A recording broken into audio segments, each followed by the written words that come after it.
दोस्तों, आप सबने अपनी लाइफ में बड़ी बड़ी चोरियों के बारे में सुना होगा, जिसमें रॉबर्स बड़ी होशियारी और निहायत खतरनाक प्लानिंग के साथ चोरी कर लेते हैं। लेकिन ऐसा हर बार नहीं होता। कुछ लोग बगैर सोचे समझे चोरी करने निकल जाते हैं और फिर जो उनके साथ होता है वो एक फनी क्लिप से कम नहीं होता। आज की इस वीडियो में मैं आपको दुनिया में मौजूद कुछ ऐसे ही बेवकूफ तरीन रॉबर्स के बारे में बताने वाला हूँ। हेलो दोस्तों, अस्सलाम वालेकुम। मेरा नाम है आजमान बख्तियार और आज की इस वीडियो में मैं आपको कुछ ऐसे ही अमेजिंग रियल लाइफ स्टोरीज के बारे में बताने वाला हूँ।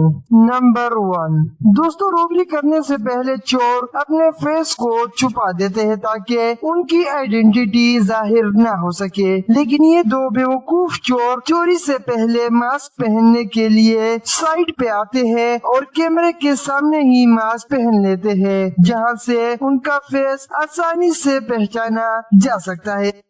नंबर 2, दोस्तों, पेंटिंग्स दुनिया में मौजूद महंगी तरीन चीजों में से एक है, जिसे अक्सर औकात मिलियन डॉलर में बेचा जाता है। इन पेंटिंग्स को अक्सर औकात बड़े हॉल्स में लटकाया जाता है और इन्हीं हॉल्स से इन पेंटिंग्स को काफी मर्तबा चोरी किया जाता है। लेकिन ये बहादुर चोर कैमरे के सामने ही इतनी बड़ी पेंटिंग को चुरा कर ले जा रहा है। पहले तो इसने अपने कपड़ों में इसे छुपाना चाहा, लेकिन बड़ी होने की वजह से इसने इसे हाथों में ही उठा लिया, जैसे इसने बहुत बड़े मॉल से शॉपिंग की हो।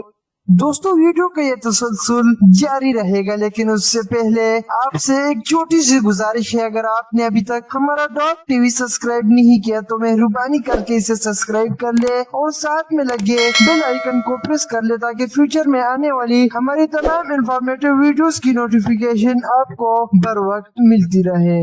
नंबर 3, दोस्तों, मॉल्स में चोरी के वक्त अक्सर औकात काउंटर पर मौजूद पैसों पर हमला किया जाता है और वहाँ पर मौजूद बंदे से लोग बहुत बड़ी रकम वसूल कर लेते हैं। लेकिन जरा इस भाई साहब को देखिए। ये भाई साहब चोरी करने के लिए स्टोर पर हमला करते हैं और काउंटर पर पैसों के बजाय एक खाली जार उठाकर इसे चोरी करके ले जाते हैं। ऐसे चोरों पर अगर जोगियां बने तो इन चोरों के साथ बहुत ही बड़ी ज्यादती होगी।